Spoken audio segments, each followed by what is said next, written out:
화요일 정리브리핑을 시작하겠습니다. 오늘 0시 기준 신규 확진 환자는 38명입니다.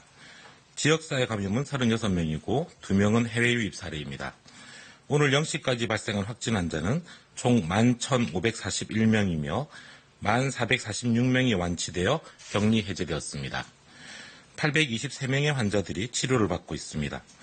총 사망자는 272명이며 어제 안타깝게도 한 분이 사망하셨습니다. 고인의 명복을 빌며 유가족분들께도 깊은 위로를 드립니다.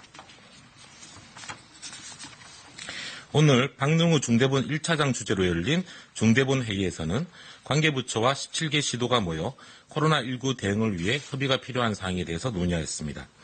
박능우 1차장은 최근 수도권을 중심으로 종교 소모임을 통해 집단 감염이 확산되는 현상을 우려하며 특히 종교시설, 의료기관, 요양원, 학원 등 다수가 이용하는 시설에 종사하여 많은 사람과 접촉할 수밖에 없는 분들께서는 대면 모임 참석을 되도록 미루고 불가피한 경우에는 마스크 착용, 모임 전후 공동 식사 자제 등 방역 수칙을 준수해 줄 것을 당부하였습니다. 수도권 환자 발생 현황에 대해 말씀드리겠습니다. 현재 수도권에서는 종교 소모임, 사업장, 학원 등 다양한 장소에서 코로나19 감염이 전파되는 양상입니다. 특히 어제 지역사회에서 발생한 환자 36명은 모두 서울, 경기, 인천에서만 발생하는 등 최근 수도권 환자의 발생이 집중되는 상황이 뚜렷해지고 있습니다. 역학조사를 계속 수행 중이나 이태원 클럽과 부천 물류센터 등에서 촉발된 지역사회 감염이 수도권의 다중이용시설 등을 통해 연쇄적으로 빠르게 전파되고 있어 역학조사의 속도가 이를 따라잡는 데 어려움을 겪고 있습니다. 인구 밀집도가 높고 유동인구가 많은 수도권의 경우 이러한 확산세가 계속되어 다수가 밀접한 공간에서 전파되는 경우 대규모 유행도 우려되는 상황입니다. 수도권 주민들이 경각심을 가지고 연쇄 감염의 고리를 끊어주셔야 역학조사를 통한 확산 봉쇄에 성공할 수 있습니다. 지금은 방역을 위해 일상의 일정 부분을 양보해야 하는 시기입니다. 수도권 주민 여러분께서는 다음 주말까지 최대한 약속과 모임을 연기하고 음식점이나 주점 등의 다중이용시설 이용을 자제해 주실 것을 부탁드립니다. 특히 종교시설의 경우 밀접하여 대화나 찬송 등 식사를 함께하고 비말 전파의 가능성이 큰 소모임을 취소 또는 연기해 주시고 되도록 비대면으로 전환해 주실 것을 요청드립니다. 대면 접촉이 불가피한 경우라면 반드시 마스크 착용과 거리 두기, 손 씻기 등 방역 수칙을 준수하여 진행해 주시고 모임 전후의 식사는 삼가해 주실 것을 당부드립니다. 수도권 지역의 사업주와 고용주분들께도 부탁을 드립니다. 이제 사업장을 운영함에 있어 방역은 기본이며 이를 지키지 않았을 때 결국 더 큰 문제가 발생한다는 사실을 명심해 주시기 바랍니다. 사업장 내에서 종사자들이 방역수칙을 준수할 수 있도록 안내하고 잘 지켜지도록 관리해 주시기 바랍니다. 아울러 방역수칙을 지키는 데 소요되는 비용은 사업장 내 직원과 사업장을 지키기 위한 반드시 필요한 비용임을 기억해 주시기 부탁드립니다. 수도권 주민 여러분의 적극적인 협조를 부탁드립니다. 한편 정부는 지역사회 감염 확산을 방지하기 위해 전국적으로 생활 속 거리두기 현장 점검도 계속 실시하고 있습니다. 어제 각 지방자치단체는 종교시설, 콜센터 등을 비롯해 총 2560개소에 대한 현장 점검을 실시하였고 방역관리가 미흡한 542건을 발견하고 행정지도를 시행하였습니다.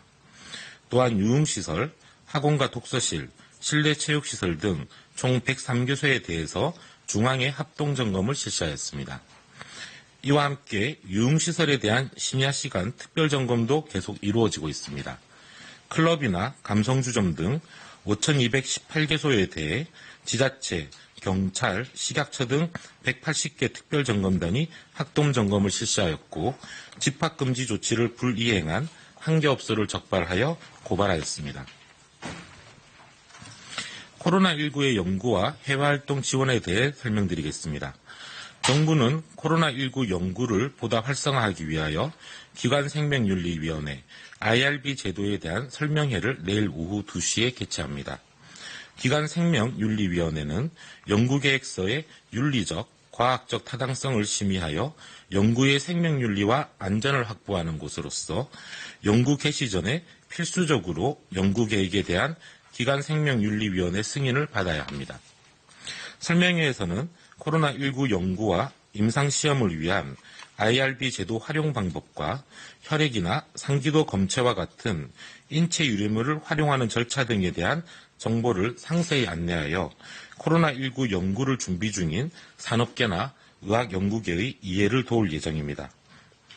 또한 정부는 긴급하고 중요한 해외 활동이 필요한 기업인 등에 대해서 건강상태 확인서를 발급하고 있습니다.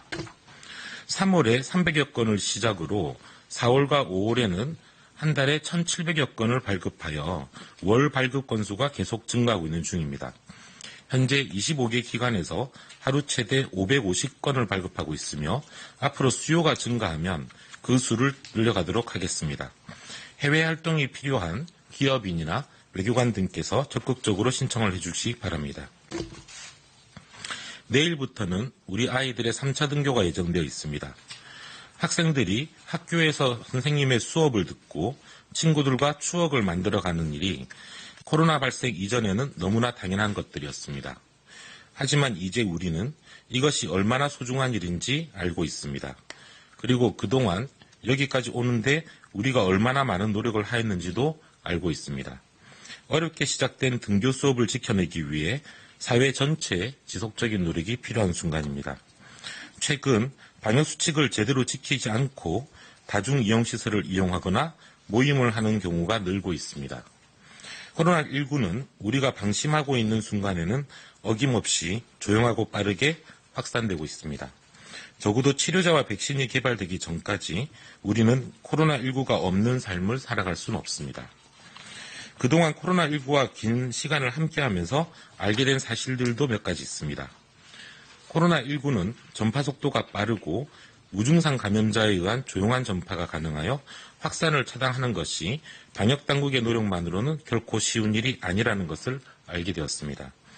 24명의 확진 환자가 발생한 인천의 개척교회 소모임의 경우 인천시가 보고한 내용에 따르면 소수의 인원이 좁은 공간에서 밀접하게 모여 마스크를 쓰지 않고 찬송, 기도 등을 한 결과 73%에 달하는 참석자가 감염되는 결과가 나타났습니다.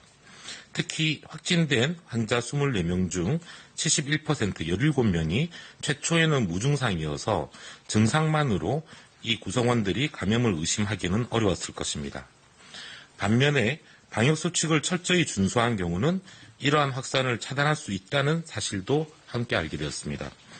대형교회의 예배 등에서는 거리두기와 마스크 착용, 찬송가 자제 등의 방역수칙을 잘 지킨 결과 감염 확산이 없거나 최소화되는 결과가 나타나고 있습니다. 방역은 이제 선택이 아니라 필수이며 생활방역수칙의 준수가 우리의 일상적인 삶이 되어야 할 것입니다. 방역이라는 든든한 토대 위에서 학생들이 건강한 학교 생활을 할 수 있도록 각자의 자리에서 국민 여러분께서 1차적인 방역 주체로서 방역수칙을 철저히 지켜주실 것을 다시 한번 부탁드립니다. 감사합니다. 네, 지금부터